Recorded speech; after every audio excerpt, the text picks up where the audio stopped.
Hakarinteen koulu on mielenkiintoinen koulu, koska täällä tarjoamme opetusta suomi toisena kielenä oppilaille, joita koulussa on lähemmäksi 50.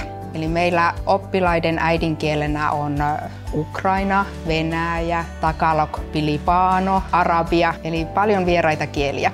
Jag jobbar i Katarinaskolan som specialklasslärare och sen har jag uteundervisning varje tisdag och så jobbar jag då med vandraren som ni ser här i bakgrunden.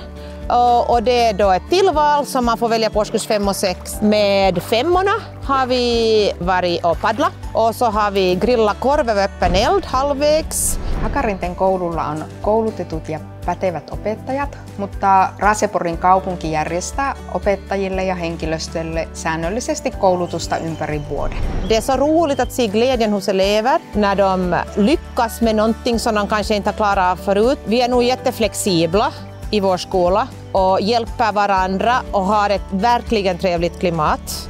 Hakarinteen koulussa on tunnelma semmoinen leppoisa, eli täällä jokainen saa loistaa ja tehdä parhaansa. Meidän porukka on täällä tiivis ja pieni ja tunnemme oppilaat ja tunnemme henkilökunnan, niin vuorovaikutus ja työskentely on sujuvaa ja täällä on semmoinen luottamuksen ilmapiiri puolin ja toisin.